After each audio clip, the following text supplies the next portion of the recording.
Welcome back to the Mid-Range Podcast. After a long leave of absence, we are back. It is 2026. We got Bryce on the call. Nick will join in a bit. Bryce, how you doing today? I'm doing good. First weekend of college basketball in the books for 2026. I think not a ton of top 25 matchups that we saw over the weekend, but definitely some good games, and it's good to be into conference play for everyone, and it's time to start playing, and these games are starting to matter more now. So it's always fun this time of the year. I'm trying to figure out. Let me pull this up. When the last time we did an episode was. Ooh. There we go. All right, we haven't recorded in like a month. I mean, that seems. Is that right? Why can't I see my videos here? My videos are here. I feel like it was like 3 weeks. the week before 3 weeks Christmas. when we did Yeah. Contenders, Pretenders, and then we also did we did the stock market the week after. So I don't think that one made it to YouTube, but been a few weeks. I mean, it's been a minute. I've definitely there hasn't been much to talk about because it's just that kind of doldrums of the season, like Christmas, New Year's type. It's not exactly the college basketball wave, but I was just thinking today. I was like, man, Ohio State had that game against North Carolina. That was so long ago. Yeah. Yeah. I remember that. I think that was just maybe a day after we did a pod or whatever. But yeah, it's been a minute. It is good to be back, and we had a good weekend of ball this weekend. Kind of got back into it. Some good matchups. Kind of starting to get I think a clear picture of who's good, who's not. Yeah. We're going into conference play. It's we've got some concrete teams that we're happy with. Some teams we're not so happy with, such as maybe you're not so happy with yours, and maybe I'm not perfectly content with mine either. But there's excitement in the air. It's a good time for college ball. It's like the world is our oyster now, and it's a new year. Do you have any New Year's resolutions, Bryce, in real life? Yeah, I have a few that we're going to see if we can actually, do, but it seems like it always happens, and then first month they go great, and then after that they disappear. So one, I'm going to try to read more. I am just not a reader, but I'm going to try to read a book a month or a book a quarter. I haven't exactly set that. It's probably going to go to book a quarter just because I don't read. See how that first month goes. Yeah. But I just don't read, and then, the old-fashioned hit the gym. I got to start getting more active. It is unbelievable just how unactive I am. But there's only so many hours in a day, so it's just and then eating better as well. I'm got to start eating better, which kind of goes with the gym. I mentioned this, I think, a few. I've had a new job now for about a month. And so I've been in the office 8 hours a day. It is it's tough to get 10,000 steps. You have to go get off work and work out, and then by the time you're home, it's 7 p.m. What is happening? All right, it's time to eat and then go to bed again. Do it all over. It is totally it was a reality check. Read more, eat. You're doing an eat healthy workout. Yeah, I'm right there with you on the eat healthy workout. I do this thing every year where I get as fat as I possibly can by December, and then I'll lose 30, 40 pounds, and then I'll gain 30, 40 pounds. Every year, just cycling through January. And I'm doing dry January too, so I'm no drinking all month, no smoking either. Ooh. Yeah, it'll be tough. Sobriety. It'll be a realization. But I did buy. I did the most important first step, which is I bought creatine today. I'm a big believer in creatine. Back when I actually took working out serious, and creatine is the way to go. I'm telling you. I don't know what is in it, or obviously it's creatine, but it's spectacular. So I'm kind of the opposite of you. So I'm trying to gain weight. I'm trying to hit this bulk right now, but like I said, after working 8 hours, 8.5 hours a day, and then you come home and you're like, I really want to go to the gym. So I'm going to try to reverse it, and I'm going to try to work out before work, get the day going, and then come home where I actually have time to do stuff. Because for one, when I come home, I want to watch college basketball, especially right now. Like that's what's on the agenda after work majority of the time.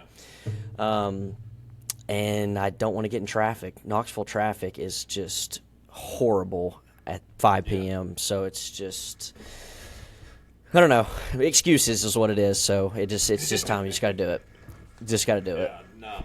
I'm in the same boat. I just remembered I'm going to the Buckeyes game tomorrow. What is tomorrow? Monday? Nebraska. Ooh. So that'll be fun.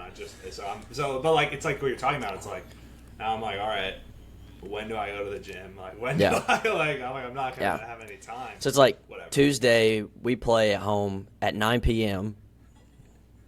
Dear God, don't ask me. 9 p.m.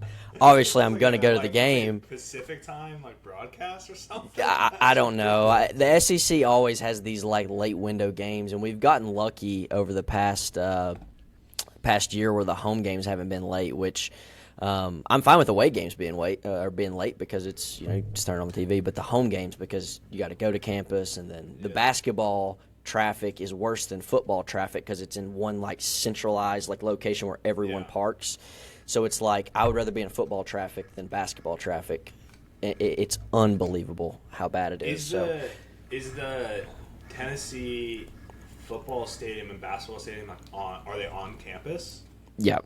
So all three major sports when it comes to like baseball, basketball, football are all on campus. The baseball and basketball are kind of closer to each other, and then football is kind of its own little thing on the opposite side of the parking garage that we call G10.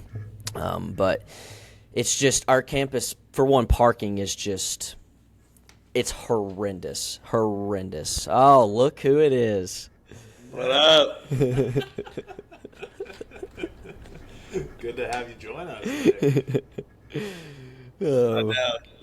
Welcome to the pod. Sorry, guys. It's all What's right. going on? What are you guys talking about? You got any UT New Year's parking? resolutions? No, yeah, true. Of course. What do you got on the docket? Just be the best version of myself. Oh, I love that. You know. I might write that on my whiteboard at work. Just work as hard as I can, let the chips lie. Stay true to myself, be the best version. What about you guys? What did I miss? What an intro. I thought mine were good, but I might just take yours and run with it. What did you guys say? That's the all-time New Year's resolution because it means nothing. So you just, It's everything, though. I'm just gonna be the best version of myself every day. And that's all. That's my resolution. That's fantastic. We're both hitting the gym. The cliche. Oh, of course. Stuff. I'm right there with you guys. Oh, I ran 3 miles yesterday. God, nice. I die. What pace? 7:12. Something like that. Seriously? That's good. Yeah. I'm a speed. Pretty good. Ripped off a 21-minute 3-miler yesterday? Yeah. I might get a mile in 21 minutes. Just follow me on Strava. You can keep up with my runs. Are you going to become one of those TikTokers that post the day in the life? I was thinking about posting it on my Insta story, but You're 5 to 9 before you're 9 to 5. I'll send it. Yeah. Wake up. Like Nikki in his bed in his bathroom mirror, doing this. Yeah. I do the ice dunk with my face. Meditation. Instantly go to the sun. Those guys are that might be my number one least favorite content on the internet is those guys specifically. 1,000%. It is the worst. I think those are the best guys. It's the motivation you need. They post like twice a week, and we're like, oh, yeah, you actually do this twice a week so you can film it, and then the rest of the days you wake up when normal people wake up. Last water, ice, dunk face, sprint outside, They do the sunlight. clothes on the bed, and then they like jump on the bed. Yeah, before they put the those are clothes great. on. You go to They, like, Target close and their you're like, bathroom door. film yourself. Oh, my God. Oh, my God. This picture of Nikki is like as like a bro, like gym influencer, like that is. I'll make one tomorrow. I'm not doing anything tomorrow, so Please make one. of course. Sunday fun day. Sunday fun day. How about that Arkansas game? Oh, see. Yeah, we're just coming in, just going straight at the head, huh? Okay. All That might right. have been the biggest game of the day yesterday. I didn't think wait, there was games yesterday? Of course. Really? There's games this I weekend. thought it was still football season. No, all of us had a conference game this weekend. True. Oh. Yeah, everyone got a big win, right? Yeah. Yeah, that's what I heard. The women's team won Friday or Thursday, I believe. They won today, too. Yeah. Yeah, Two big well- wins in a week. Well, Women's not every basketball. women's team got a win this weekend. Yeah. Yeah, we don't have to talk women's. We don't have to talk women's. This is the first time in All the right. history of the mid-range Nikki doesn't want to talk about women's basketball. We can That's talk true. women's.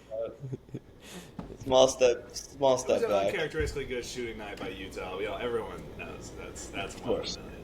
Of course. 13-23. No, but on that note, let's talk college ball. Let's just get the hell into it. Get the funny stuff out of the way. We're doing college basketball New Year's resolutions. I texted you guys a prompt beforehand. I come prepared or do it on the fly, either way. We're thinking like, it's New Year's resolutions, but it's for either a team, for the media, for whoever, and I can start. I've started. It's going to be a little bit of a negative one. And this is kind of what made me think of the prompt because we were talking about this today. But my New Year's resolution for the national media is to stop pretending like Nate Ament is a top 10 draft pick. That's What does he do Because- good? What does he do good? Like That's we fair. watched the guy play now this whole season. Let me pull the stats fair. up. I should have had him ready to go. But like we've seen what we've seen, and this is just it's crazy that they continue to put him in these mocks up there. He's averaging 15 a game, 6 rebounds, shooting under 40% from the field, under 30% from three. I mean, it's 52% true shooting for a 6'10" wing.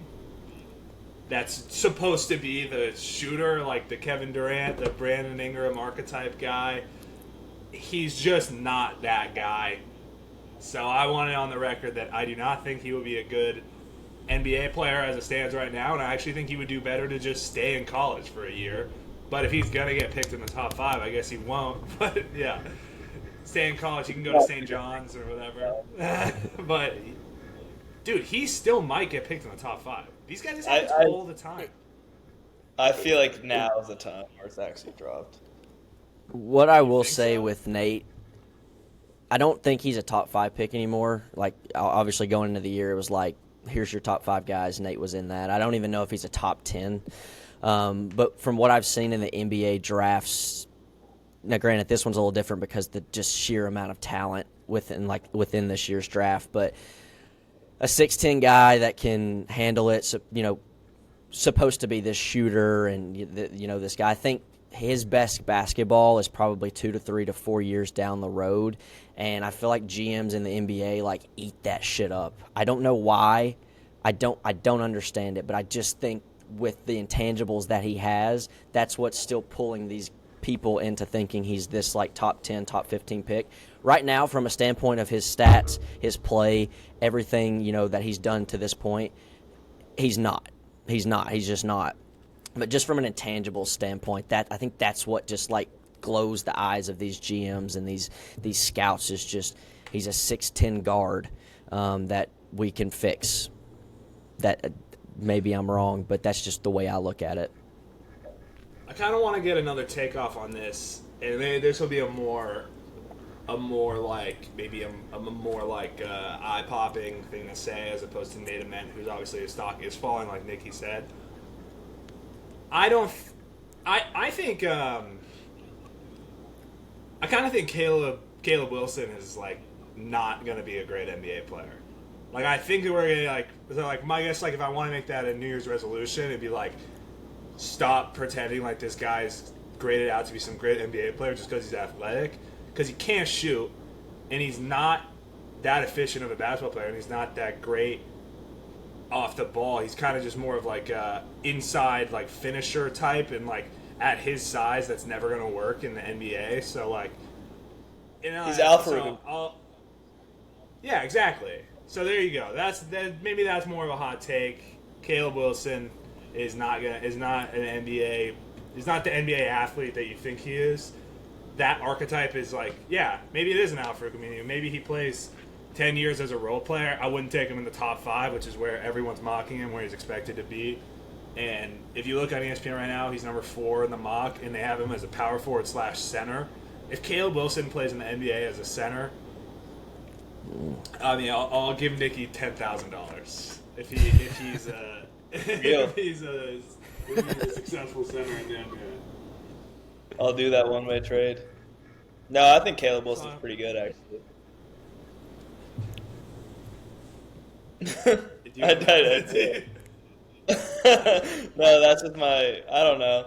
I feel like when I watch him, he looks pretty good. I'm like, that guy could be pretty good in the NBA. He's insanely skilled. He's probably the best UNC freshman since Hansborough. And he's, I don't know. But then you could also make the take that he's not even the best player on UNC this year, and it's Visar. So I could see it going both ways. Yeah. Who I actually think will make a great NBA player, by the way. And that's the flip side of it. Great touch, good shooter, good interior defense. Yeah, so there's mine. I guess it's just like can we stop falling in love with lanky athletes that can't shoot? That's the take. Like, this is the tried and true failed method in the NBA. You've seen it happen a million times. You draft these guys high, they don't work out. Stop. Just don't draft these guys. Draft a center. Draft a point guard. Like, these aren't actually the people that win you championships like we pretend like they are. Especially not when you're drafting them in the top 5, top 10. So there's my first New Year's resolution. Bryce, I'd love to hear yours if you got one. So I'm going to start with a team one, more as like a university or basketball operations types of thing, and it's going to be with Kentucky, and it's to find a new talent evaluator when it comes to like spending your money on these players based off the talent that they are. So obviously with Kentucky this year, they have just been horrendous. Yesterday, every big game they played, I feel like outside of St. John's, they've been down by like 20-plus at some point. They have no fight. They have just no shooters. They need, for their New Year's resolutions, for one, it could just be to find a new coach or an AD, but it needs to be to find someone to like scout this talent out before they go and pay $22 million on a roster that is just not built for what they need and the style of basketball that they play. Yeah, well, they don't have a GM, I don't think, which is insane for putting $22 million into a team when it's like the majority of Power 4 teams do have that.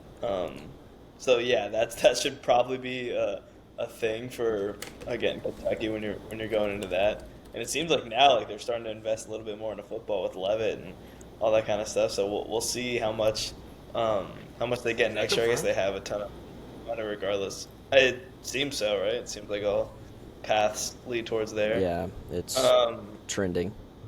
But yeah, no, it'll be interesting because obviously they've probably been. I mean, them and St. John's, I guess, are probably the biggest disappointments this season so far. So the the latter half of their year, because it's a down SEC compared to what we thought it was going to be, where they like could turn it around. Like it's not, this gauntlet that you thought it would be. Like they play home versus Mizzou and home versus Mississippi State in their next two games that they should easily win, and we could turn around at the end of the year and be like, Kentucky's a scary team. But yeah, as of right now, it's not good. I sent this to the group chat, and obviously when we talked to, I was just thinking yesterday, like we talked to Rocco Miller before the season. He said Quaintance was going to play immediately. Was what he said. Like, he's ready to play. Everyone's saying he's ready to play, and he's still not out there. And it's like, you want to talk about like draft guys, top pick level players. It's like this guy. If you go look at any mock draft, he's in the top 10. It's like, I want to see this guy play for Kentucky. They obviously paid a pretty penny for him. I hope he goes out there and makes a difference. But, like, it is just, like, crazy. It's crazy. Like, it's like you said, and we've talked about before with the GM stuff. It's like imagine how much money they're spending on him to not play. Like, what was the thought process there? And then to not have, like, an elite rotation at any position, even with him out. It's so, like, it is so disjointed. Like, I don't know. They suck, and they continue to suck. And like, St. John's has been more disappointing, and there's probably there's another team I'll talk about later. I think that's been disappointing, not quite with the same preseason expectations that Kentucky had, but it's really something. And like, I don't think they're going to turn it around.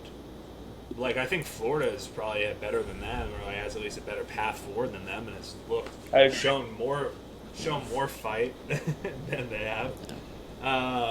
They've only lost to the best teams too, so it's just it is like weird for Kentucky. Like, I mean, do you think is New Year's resolution to fire their head coach and get a new head coach? Is that a part of this? Do you think that's think it's there. I think it's there.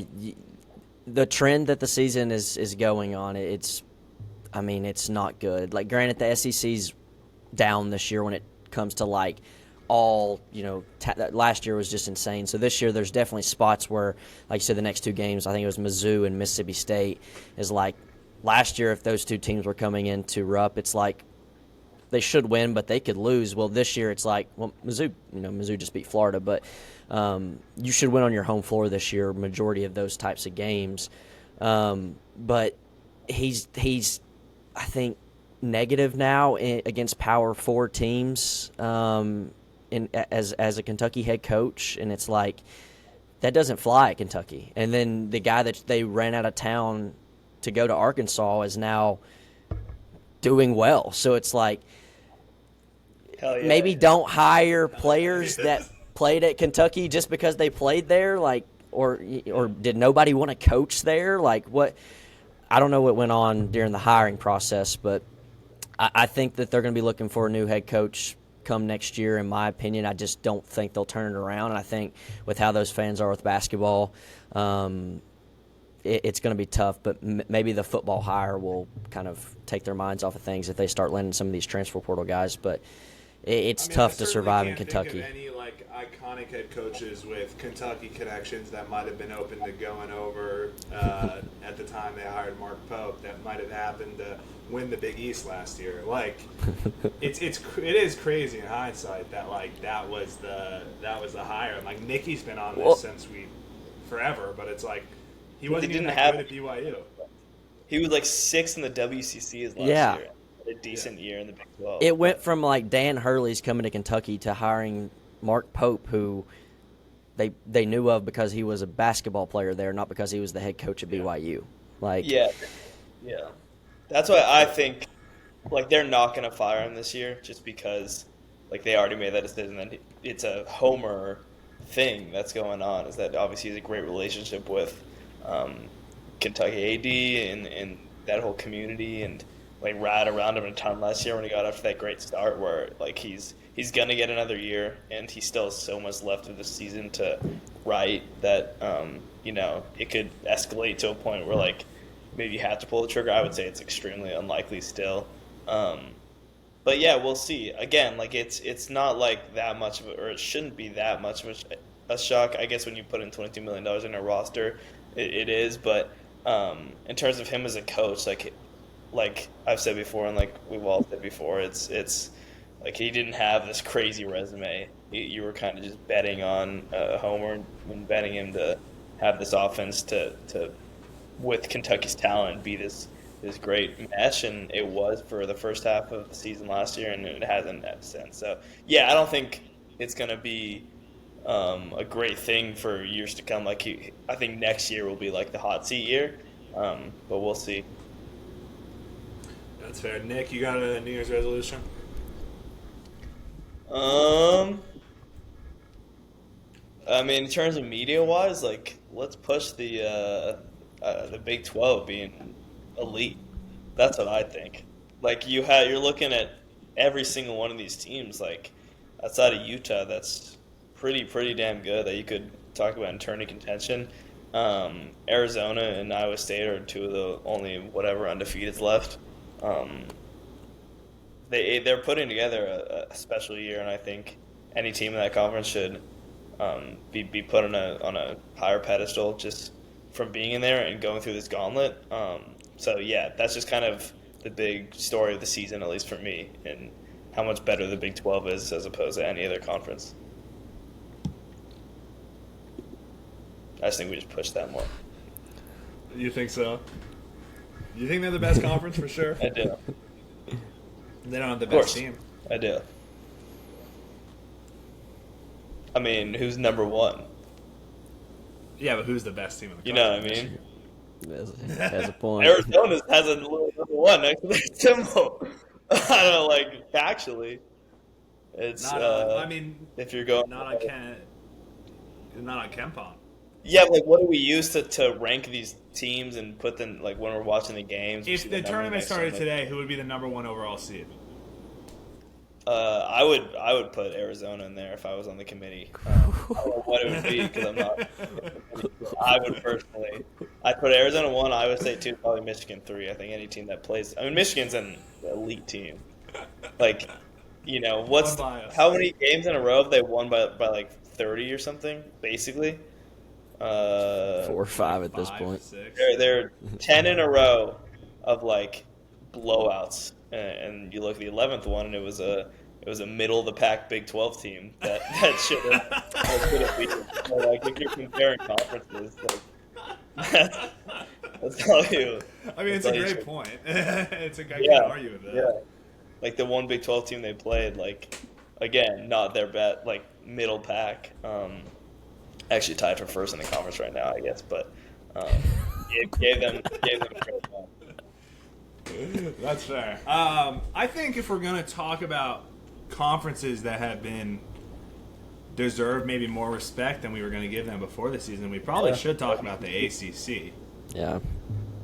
Like, the ACC is looking pretty solid. I mean, you got, obviously, Duke is up there, although Duke, well, we can talk about Duke, but I don't know. But you got Duke, Louisville, who are the preemptive, like, top teams. But then you go down, like, Virginia's been awesome. North Carolina's obviously been awesome. SMU, who'd SMU beat yesterday? UNC. Boopy Miller. UNC yesterday, yeah, there you go. I mean, even, like, Duke going down to Florida State and almost going away with a loss is, like, that's a sign. Like, that conference has, like, competitive teams. A lot more so than we thought. I think when it comes to the Big 12, it's like, I don't know if there was a lot of questions about the Big 12 coming into the season, but I like the... I feel like the Big 12's always like this, though. Like, they're always a good conference.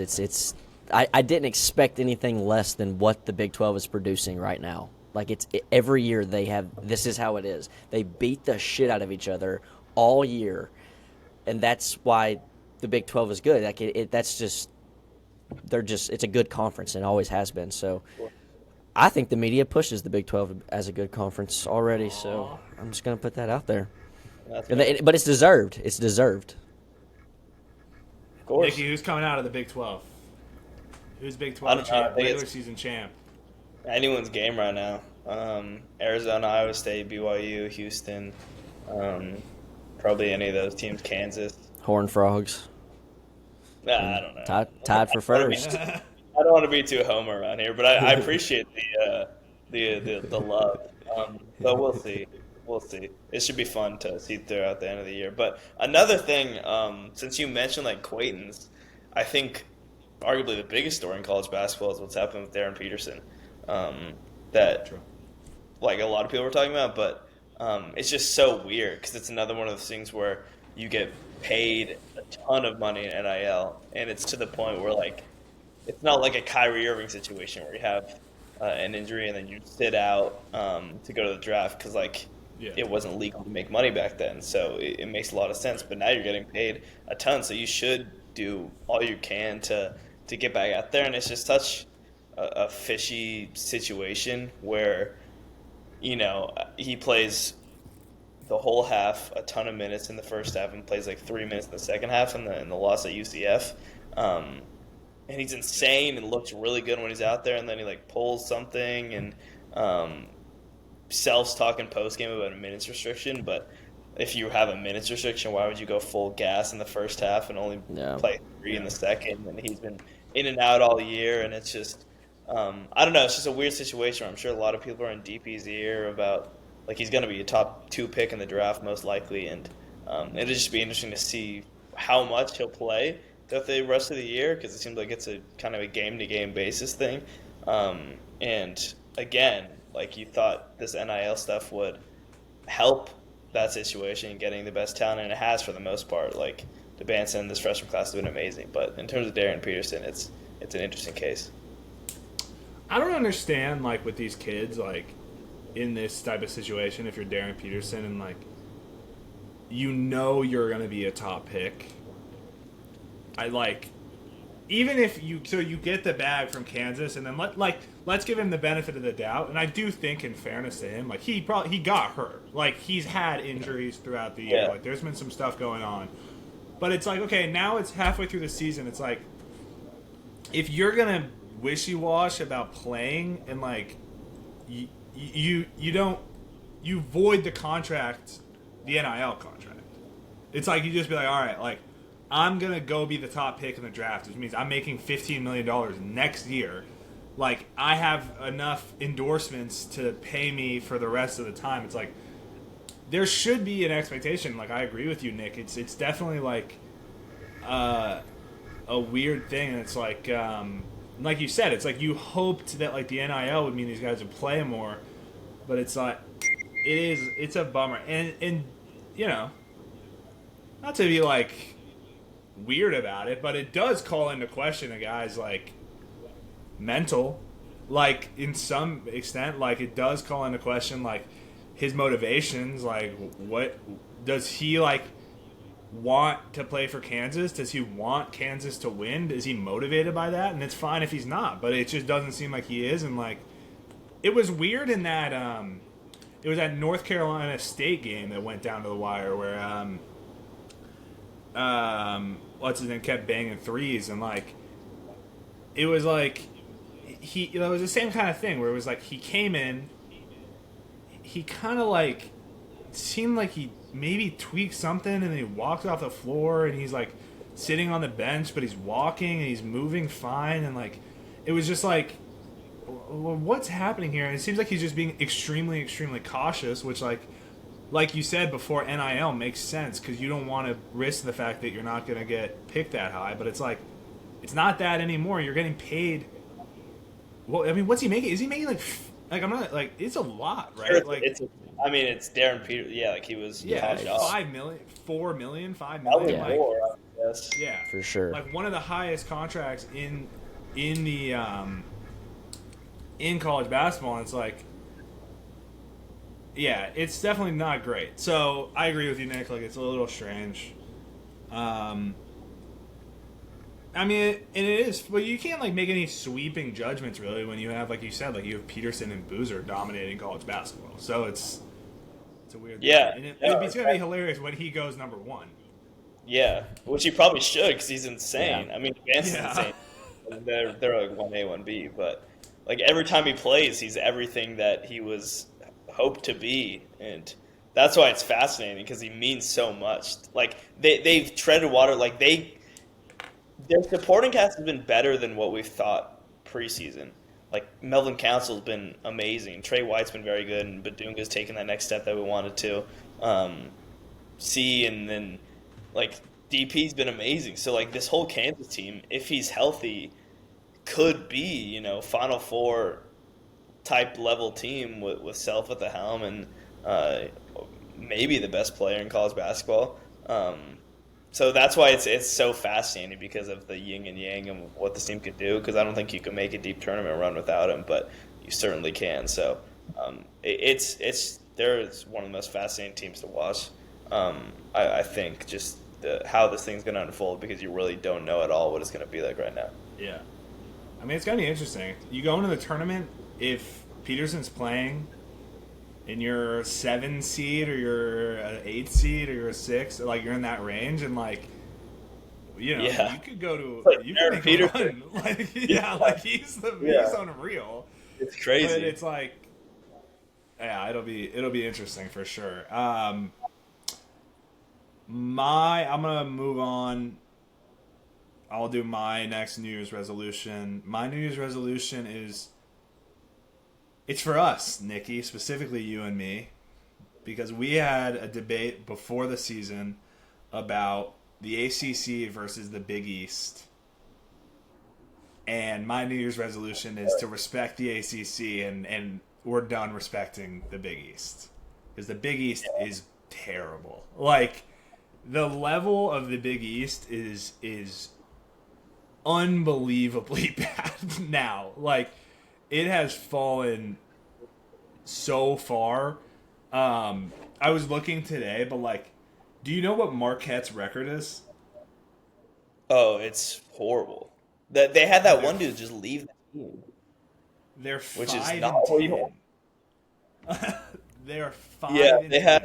Damn. What dude left the team? Zayd Lowry left the team for some random reason, which is especially for a team that everybody was back. Like Marquette's so fascinating to me and Shaka and all that kind of stuff because I do genuinely respect the route he went.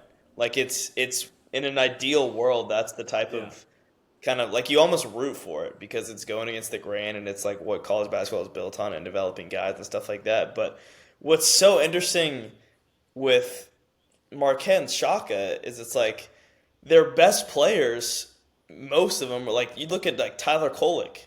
He was a transfer from. It was a transfer. It's so weird. And then it's like you look at Oso Iguodaro. You bring him along as a transfer, and these are NBA guys that he went on deep runs with. So it's not like he's done this for years. Like it's almost out of nowhere, and it's just failed greatly. Where again, like the thing that's fascinating too with the Big East is that you thought with this rev share stuff that the Big East would be get the benefit of the most of all that. That rush because they just put everything into basketball, but as we figured out, the ref share really doesn't matter because verifying NIL deals has become just a joke. So it's almost made it worse because the cap is still not there at all. But yeah, it's a complete disaster where that what you root for in college basketball and retaining and stuff is just not the way to go anymore, and Shaka found that out. Well, it is hilarious, that if we actually believe that that was going to be how it ended up being, you know what I mean? It's this idea that we were wait a second, Ohio State's going to have to send $10 million to football. They're only going to get $5 million for basketball, whereas UConn or Creighton's going to have $15 million. It's no. Ohio State's going to spend $30 million on football, and then they're going to spend another $15 million on basketball. They do whatever the fuck they want. It's not it's so funny to think in hindsight. It's the most corrupt sports in the world. We decided oh no, it's going to be now. It's going to start making sense. Yeah. Yeah. No. You look at the Big East. We put UConn at 1, and we put St. John's clear at 2, and the rest of the St. John's isn't even the second best team in the conference anymore, and it's not even because some team has risen up. Villanova's all right, Seton Hall's all right, Creighton's Providence just got to win at St. John, so I guess you can't even really say that St. John is better than them. Like Crazy. it's St. John's doesn't have a point. Like Creighton missed on the Iowa guys. Like Owen Freeman's playing like 5 minutes a game off the bench. Like everything's gone bad to where like Nova's probably the second best team because they found some shooters and obviously new coach Spike and he's doing pretty well there and UConn's a horse. But yeah, it's like WCC level of like Gonzaga, and I don't even say like Nova's probably like St. Mary's. Then it's like, who else can make the tournament? It's fallen to that level, which is not good. If it ends up going this way, and like St. John's doesn't end up making the tournament, the funniest result of the season is going to be them losing to Iowa State by 1 in the Players era.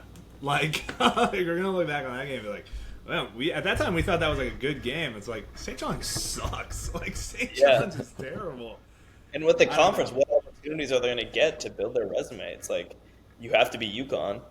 You know what I mean? Yeah, exactly. Get a resume right now. Just win. You have to win every game. Like, win every game. Yeah. You have to kill everybody.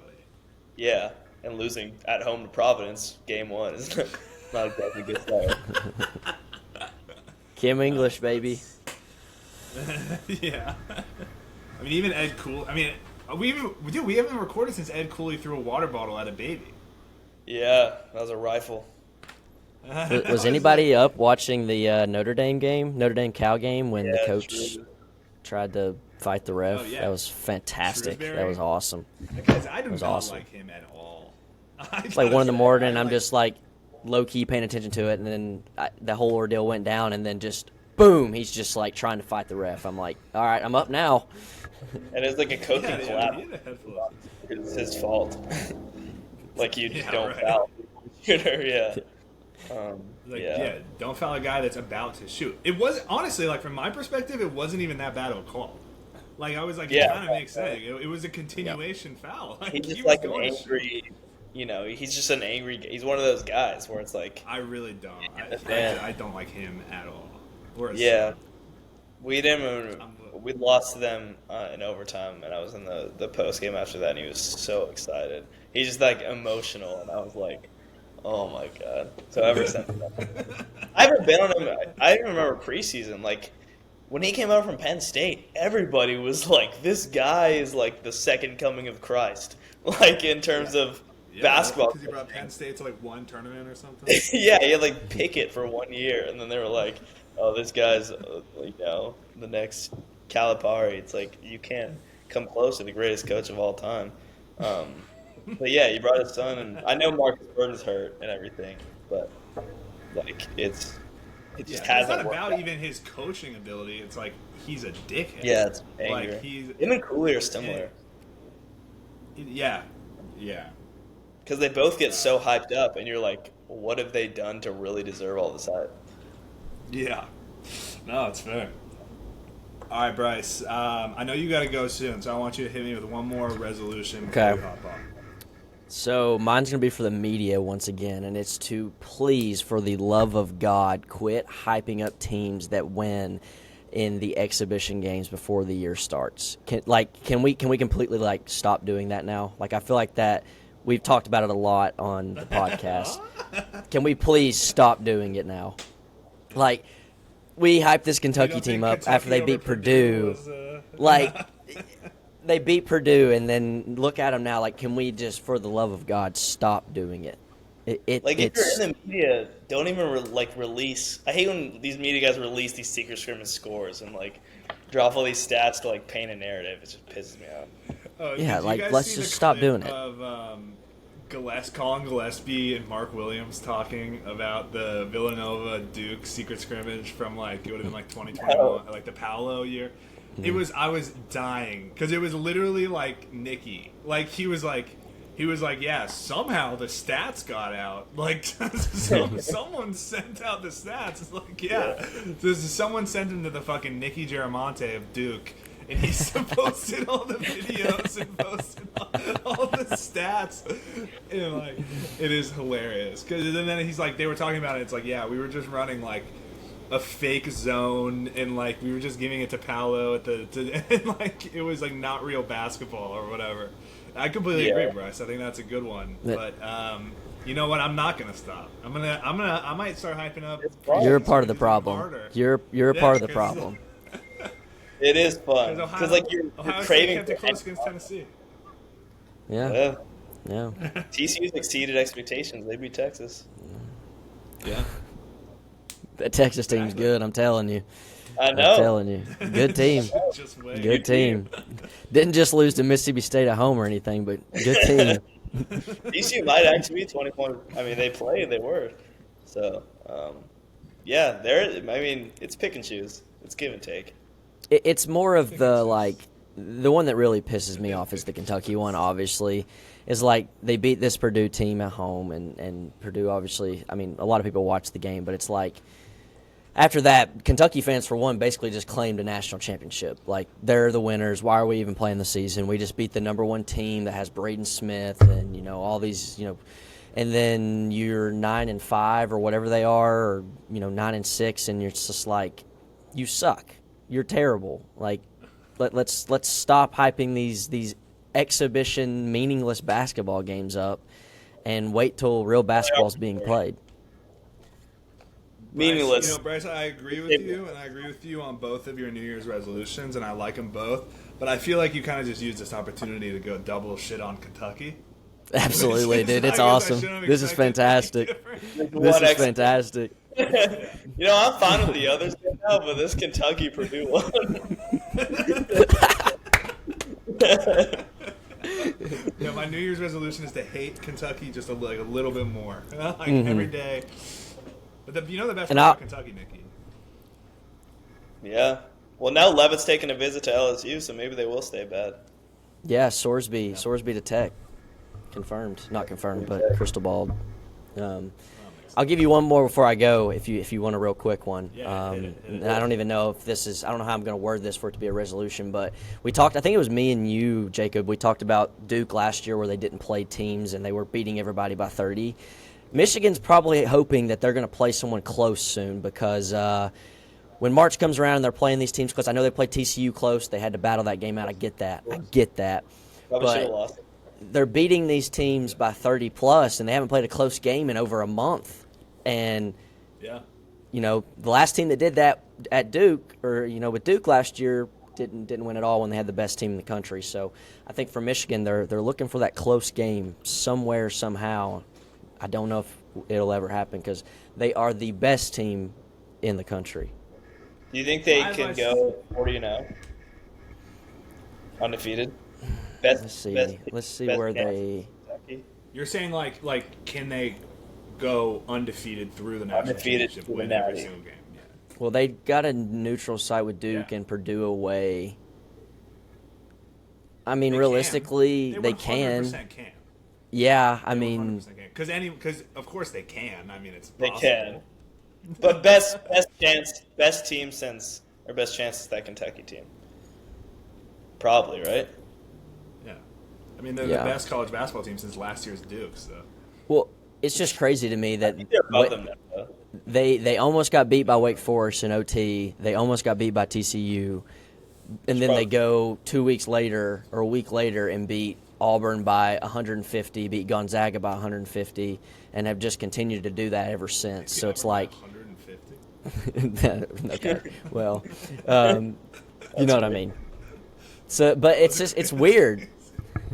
It's just weird, but like, you know, we've seen them almost get beat by these, you know, Wake Forest and TCU, but then they haven't played a close game since TCU. Like, that is one of my favorite things with these dominant teams, though, is that like the one thing you can say is that, hey, I don't know how they're going to execute down the stretch. And then it's like, it's a fair point, yes, because it's like, we saw with Duke last year. But it's just funny because, like, what are they supposed to do? Like, they could blow out everybody. Yeah, I mean, nothing they can do about it. It's like always the one point, like, people turn to, and it's hilarious because it's a good point. But I'm sure Dusty May would love to continue doing what he's doing. It's the best thing because it does, like, it holds up, though. Like, Yeah. it's so often these teams that dominate all year, like, get in Yeah. one close game and lose, and it's like it's Yeah. literally like it's hilarious. You know, like that happens in the NBA too, where it's like TCU won the that Thunder.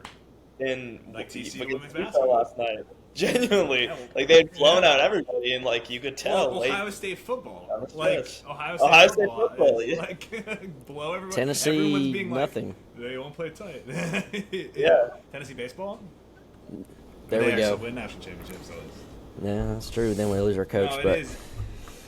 It is good. No, but I agree. I mean, I would say to Dusty May right now, it's like let's practice free throws a lot. Like, let's make sure we got free throws dialed in. We're hitting every player's hitting 90% from the line on 100 shots. Like, man, that would be fantastic. That would be great. What happened to Duke last year was an all-time meltdown because of shitty free throw shooting and phantom over the back call, obviously. But I mean, guard depth. Could, I mean, like if Cadeau goes down, like who's gonna? you know be what's that crazy about Michigan? I was thinking about this when I was watching them against USC. Is like Cadeau is like not even good. Like he's not even a good player, and they're somehow still insane. Like they don't even have good guard play. Like Yeah, they're yeah, exactly. But it's like this idea that like you need guard, and then it's like, but then like But he's good you got enough. Cadeau. Yeah, he's fine. Yeah, it's not like a same job. Yeah. Right. Imagine if they that's had fair, but, elite like, guard play. I mean, Yeah. truthfully, just why imagine. didn't they if just they come did. down to Columbus and buy Bruce Thornton? Like this is like my whole thing of like I can't like the thought of it's just crazy. But it goes back to my point from before the season, which is like point guard is overrated. If you have I disagree with that. I think it's probably I know you the do. number one thing. Yeah. I know, but they don't have a great point guard, and they're the best Yeah, team in but the country. Cadeau's good enough. Like Cadeau, you look at Cadeau's stats; they're unbelievable. Yeah, but like, when he's you just- watch, I mean, he's No, not I amazing. agree. I agree. But at least he's a good, talented guard. I think for Roddy- point you're guard, telling me Roddy Gale is a starting shooting guard on the best team of all time? Like, I watched him at Ohio State. He's fine. Like, he's not the caliber. Like, sorry to interrupt, but like, I don't know. It was a little. I was just like watching them the other day. Just like I can't even comprehend how they're up by 30 right now. They just don't. They're just. I mean, it's a defense is what it is, but it's just crazy. I think with the point guard thing is like if you just have a really good point guard and nothing else around that point guard, it's an overrated. Like I would rather have a good small forward or a good shooting guard. Like right now, it's Tennessee is living that right now. We have a good point guard in Jacoby, but he's having to do everything because he has no help at the guard position anywhere else. He's getting no other production. Well, Yeah, he's but not you a like late freshman need shooting guards to guard. win natties. Yeah, well, no. I don't know about elite. Mid. No, it's. I mean, I don't know. The actual like the point of it is just to say that like Michigan. I mean, like everyone was talking about this, and like I will say, I felt like cool because I like texted you guys it on my own without having seen it anywhere. But like they were 22.5-point favorites against a ranked conference opponent, and they covered the spread by 10 points. Like they are complete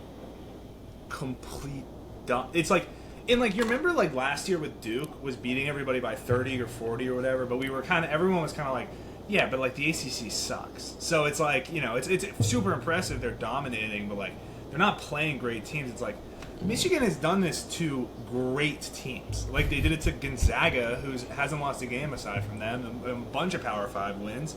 And they did it to Villanova, who's actually really pretty good. And then like, I mean, Gonzaga, Rutgers, Villanova, Maryland, I guess is nothing spectacular, but like that, those are Power 5 good teams that are better than the teams that Duke would have been playing in the ACC last year that were not even tournament teams. And it's just like, it's unbelievable. I mean, they are. I think they genuinely do have a chance to be undefeated, 40-0. But at Purdue, I don't know. I'll take Purdue in that game. Yeah. I think But to Purdue's be fair, awesome. Purdue's only loss was at home to a team that's like Yeah. kind of similar to Michigan. That's why they're going to get it right this time. Of course. All right, Nick, you got another resolution for us? Bryce, are you good? You get out of here? What's your status? Yeah, I'm gonna hop off. All right.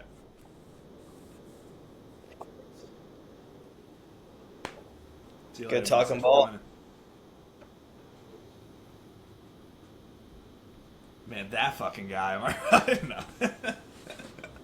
No, he's a good. Can we talk some Buckeyes? Some Buckeyes frogs? When's MLK Day, or are we talking Buckeyes frogs? No, like Bubble Watch. Yeah, let's talk it, dude. We're one away from each other in the net. No. Ken Palm were close. Evan Maya were close. Torvik were close. Christ. That Notre Dame. The thing is, if I were you, I would be a little bit stressed because if it comes down to it, I think Ohio State gets them over TCU. If the season ended today. No, I'm saying like today. They're not from a like brand from perspective? a branding perspective, like from a if you want to get into the conspiracy of college basketball perspective, I'd say like be ready to hate Ohio State when they're sitting there with like 20 and 12 or whatever with a bunch without having beaten one good team. Yeah. It's everybody versus you. Little school, little TCU. Keeps looking like we have to do double the work to get into the tournament. It's kind of messed up. But Yeah, and what could possibly we have an put opportunity TCU in the position that they have to do double the work now to make? I don't think it's necessarily New Orleans. I think that's so irrelevant. They could be ranked. I'm being serious. I know their resume. If you take out New Orleans, is unbelievable. That's like what I'm saying. they have the best. They're ranked. Like they have the best, and the only other loss is overtime, which again is a bad loss to Notre Dame, but not like horrible. I don't know. Terrible. It's interesting. They're in a fun spot. But I'm just saying, like, as we go on with this season, like, it's going to be fun because we're in a similar position to where bubble's going to be be We're both literally right where the bubble would be, around that 40 to 50 in most. We're 40, we're 44, I think you're 47 in the net. And then Ken Palm, it's like right around the same. Are you guys ahead of us, Ken Palm, or? No. Ken Palm's our worst whatever ranking. Yeah, it'll be interesting. It will be, you know what would be the best is if we could get Ohio State TCU first four. But like, there's no way. That's too good to be true, right? Yeah, if that happens, will you go? Would you go? Come to Dayton? Of course. If granted the opportunity work wise, but of course I'd try my best. Fly into Columbus, we can drive over together. That actually would be fun. I'd be stoked. Yeah, I don't know. And again, like, you look at all three teams on the pot, like we don't want to say it, but like Tennessee, you can say it now. It's not great. There are no guarantees. I'm just saying, there's a lot to be worried about there. Like they could very well be in like they have one good win is Houston. Their next best win is Louisville, but they didn't have Michael Brown, so I would avoid that. Can we talk about Houston? I just want to say, like, Houston. Houston is. They're still very good, but are they? Kingston Fleming. Well, Kingston Fleming is the man, but other than him, it's like, dude, that team. I have zero faith in Houston going into the Big 12. If they, I'll say this right now. They're not winning the Big 12 this year. It's not happening. We'll take. They're. Like, all right, what do you want me to put on the line for it? Like, they're not winning the Big 12 this year. If they win the Big 12, I'll, fucking give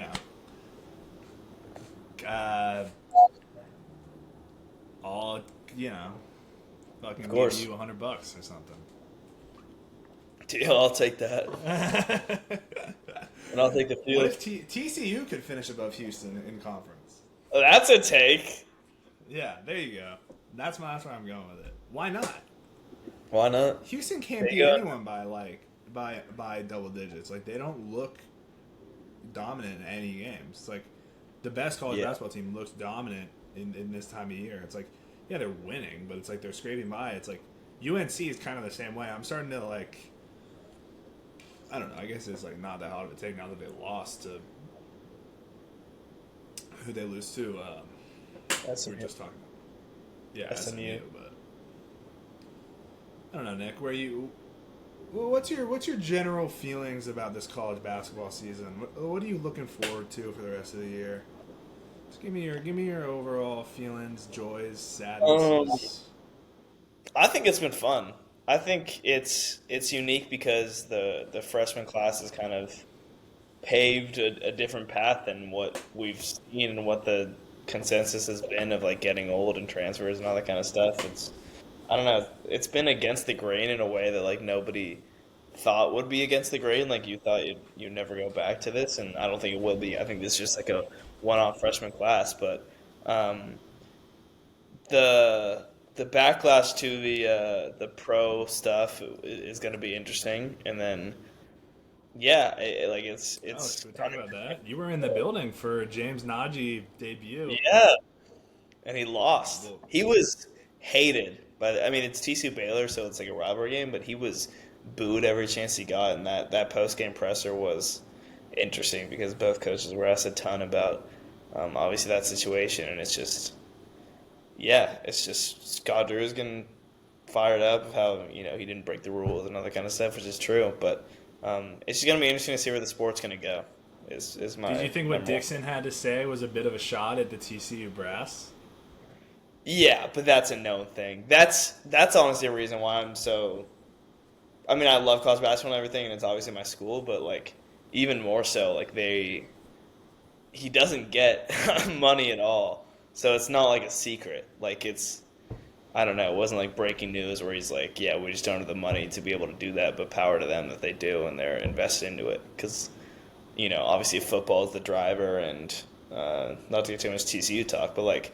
The emergence of the women's team, which has been awesome, and I love it, and they're well deserving of it. But like they're getting a chunk of money too that's probably equal to or greater than the men's team, which is insane when you think about it. That's probably, you're probably one of the only schools in the country that's giving more to the women's team than the men's team.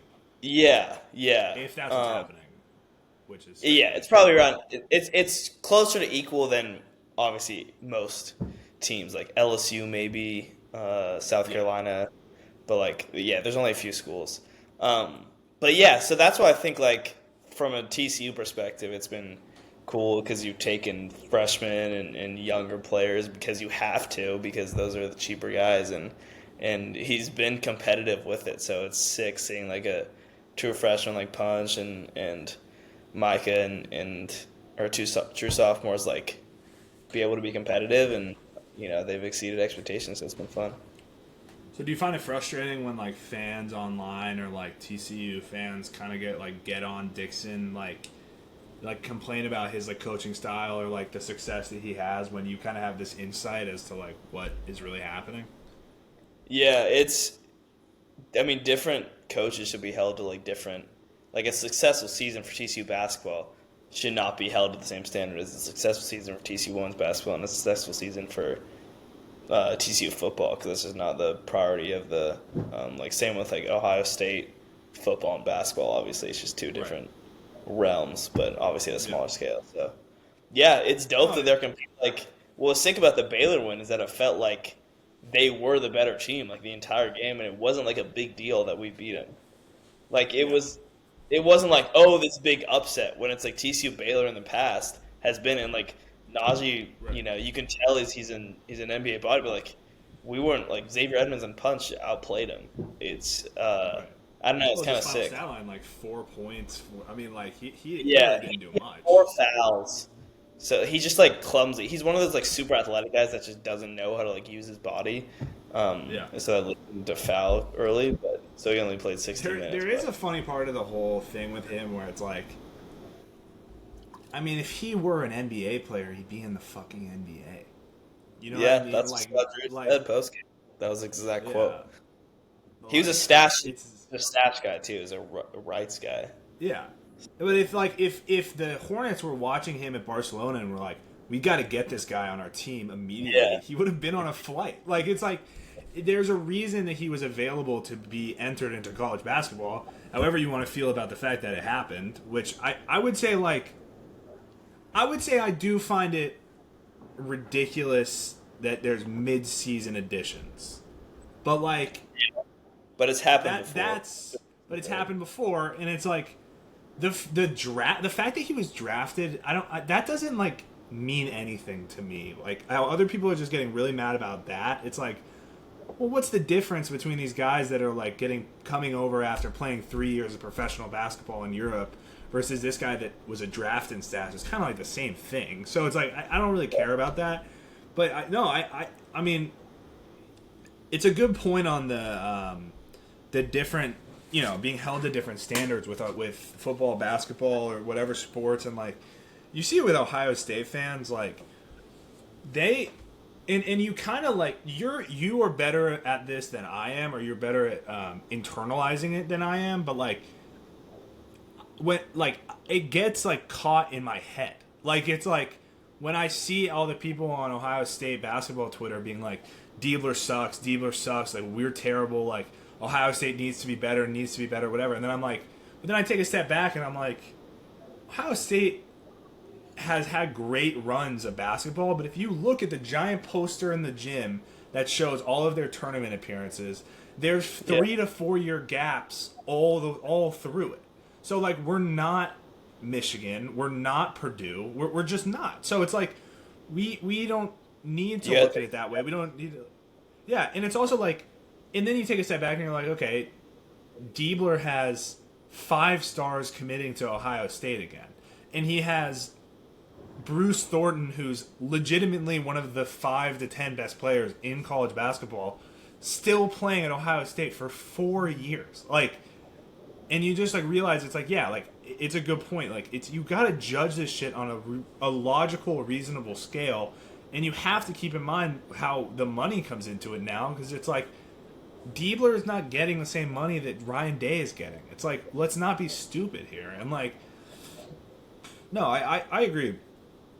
And it is a little frustrating. It's like, I don't want to be like, oh, fans shouldn't get to be mad because the team hasn't been in the tournament in 3 years. It's like, no, it is bullshit we haven't made the tournament in 3 years. Like, that's also a valid thing to be upset about. But yeah, TCU has only had a 1 year gap, so it's a little more extreme. But yeah, but it's like even that, like TCU, Ohio State. Not even to be an asshole, but it's like Ohio State's here and TCU's here. Yeah, it's a different level. TCU has a 1 year gap, and like because of you, I have all these. I have a bunch of TCU people on my timeline, and like they are genuinely furious. Like, they are like so mad about Dixon, and I'm like, dude, like, who do you think you are? Like, what do you expect out of TCU basketball that you're not getting? You're not getting to the Final Four. Like, I don't know what to tell you. Yeah. And if you do, we haven't made a Sweet 16. Yeah. It's a different level. Plus, also, I think too, like why Dixon defended Drew. Like, there's been rumors that they're talking to pros too. So it's a thing where it's like, if he pulled off the same move, like, you can't be trusting it now. Yeah, I don't understand why Ohio State's not doing it. It's like, we're supposed to be big bad Ohio State. Like, let's go get a couple guys. Like, and also the craziest part is, didn't Illinois get a Euro guy over the break too? Yeah, and the thing with like Dixon was talking about the post games, like there's Australians that he got a Pitt mid-season, and like it happens. The fact that the guy was drafted 2 years ago at 31 is like eye-opening. Like, I agree that it's fine because he didn't play, but then the worry is the spiral of like these G League guys, or not even G League, these two-way guys and guys that have logged NBA minutes. Like, if you've logged NBA minutes, I think that's a little different conversation, because like you're already played in the league. Like, going backwards is a little nuts. But also with European guys in general, like their birth certificates are never verified. So like Yeah. the majority of these guys who come over at like 18 or whatever who played pro ball, like how old are they realistically? So Yeah. Well, and it's yeah. like it's also like, but the whole thing of like it's a slippery slope or like what's next or like, dude, it's fucking over. Like if you think there's any purity left, which also this idea that college basketball or college sports in general was the last pure thing. It's like it's the least pure thing, and it has been forever. So like that's But then so once March dumb in Madness itself. What'd you once say? the tournament comes, I said then once the tournament comes though, then it's like tradition again. Like everything sucks, and then Yeah. once it's like camp week and these upsets happen. Last year there was little upsets, but still, like it's just I don't know. Yeah. Still, that part is awesome. Where it's like No, I it's think like the college football playoff is like I don't know the tradition there and the bowls and stuff are kind of fading, but like the tournament's still a tournament, and that's what's I think sick about basketball. yeah, and I think football and basketball, it's like what really makes it special, and like not to sound cliche or like be like corny or whatever, but it's like it's the fan bases that care so much about this amateur basketball game. Like it's this like flood. awesome. It's like St. Mary's had a game on like December 19th or Oh 21st yeah, or something like playing that. right now against Seattle, and they're Yeah. looking See, that was pretty good. packed. Yeah, no, that must be. But in like there, it was winter break. Nikki, we went to a game, St. Mary's winter break, when we were like 14 or whatever, and they played Utah State. Winter And it was whiteout. packed. Yeah, winter whiteout.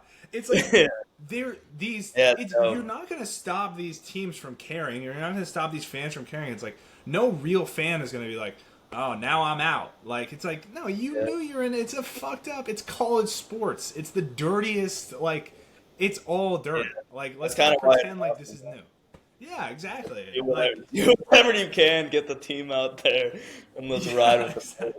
Like, there's no cat. Like, that's what the pro sports are missing is yeah, the it's like dumb. European soccer is the same way, where it's just like it's like there's rules, but there's no rules. Like it's all chaos. So it's like if Yeah. you're a fan, you should just embrace the fact that there's no rules and just hope that your team starts cheating too. Because as an Ohio State football fan, it's awesome. Like I don't know, like you're better off just getting on that wavelength and being like. But it's also Yeah. like, yeah, I mean, if the other team's when you're cheating, then you gotta get mad at mad your boss. about it. Yeah, exactly. When the But rival, that's why it's awesome. Yeah. but then if you know they're Does it- and you switch up your signals and then you beat them in a playoff game, then you can like outsmart them. Then Exactly. that's why there's the innuendos and the storylines are crazy. But Yeah. hopefully No, TCU it's- can Tuesday. The Darren Peterson Big thing. big game on Saturday. Arizona. I know. Yeah. Is that at? It's in the show. It's sold out, We gotta pack the show for that one. and the students are going to be back. Oh shit. If Could we we have beat a Kansas, storm? oh, we'd storm. We storm every game. We storm every game. I'm we can. wondering if I might get to be a part of a storm on tomorrow. Oh yeah, Nebraska's gonna. Would that be like soft though? Because it's like Nebraska. Dude, they just beat Michigan State. Shut up. Yeah. No, we just talked about how it's Ohio State basketball. Okay, it's like we can't. No, I have know, it both I know, ways. I know. Like, No, I support all the storms, but I could see the avenue of being like this team has literally never won an NCAA tournament game. yeah, but they beat Michigan State. You know, I mean, like. But yeah, no, they're They're undefeated. top 15. Like they're top. They're They're really top good. 10 in this next poll. Yeah. They're not, but that's a whole different conversation. Because I got some opinions about them. As They're a not, team. but, like, They're one of those teams where it's like they've passed every test, so you have to say they're not a fraud, but in the back of your mind, you know they're a fraud. And then when it's like the Colts or like, right. Like Indiana last year, where it's like, well, it's like Houston, like the Rockets being the number 2 seed in the West last year, and you were like, this isn't right, but whatever. Yeah. They're there. Like, yeah, you can't prove that they're not yet, but you know that they're like Indiana Nebraska, last year, Illinois. and like won it. Like that's a really tough place to play, and that's a really good win. And they beat a really really good Michigan State team, Yeah. who's again probably not that great, but like Yeah, to, right. That to game get was that, you fucking sound like an hilarious. asshole. Yeah, That was one of the most absurd college basketball games I've ever seen. It was just like Michigan State, I think, at one point turned the ball over on like 9 straight possessions or something like that. It was just like and they couldn't make the free throw. Like that play no was one going. won. Oh yeah, Kohler missed his free throw, and Yeah, he fucked up the intentional miss too. yeah. Well, that And he crowd literally, was insane. yo, the crowd was awesome. The crowd It was was so insane. awesome. I was thinking the whole time, I'm like, all Ohio State has to do is cut off the top deck from their stadium. The games would be so much more fun. It's like that is a good point. That Nebraska fan base is so sick. Yeah, Like, and they're cutting to the crowd, and it's like six. You got like a 60-year-old and like a 40-year-old and like a 13-year-old, and like it was love just it. like the most like tennis or Nebraska shit. Like, yeah, it was Yeah. awesome. Go Big because they Red. pack like volleyball too, and like because their volleyball Yeah. teams like whatever sport's good, like they're gonna pack. Well, yeah. I mean, what? It's fucking Nebraska. It's like that's all they Yeah, got. yeah, it's crazy. All right, we've been going for long enough. We can get the hell out of here. All right, good pod. Hopefully Good we pod. got Appreciate a you good coming win. up. We got some big games coming up. Yeah, we'll talk again Wednesday night if you're available. Of course. We'll do Actually, another drop on Thursday. We'll talk either way. We're getting on a schedule. It's Monday, Thursday every week. That's how I'm doing it, and I'm gonna start posting clips every day. That's one yeah. of my New Year's resolutions. One clip Hell a yeah. day. And I'll Just update like, you in my like running. daily air. Oh, Yeah, exactly. Start Yeah, there. start posting the running. Appreciate everyone who's still listening. The mid-range CBB on everything. Weiss Jacob 04, Nikki Jaramonte Nikki on Twitter. Of course. All right. Adios.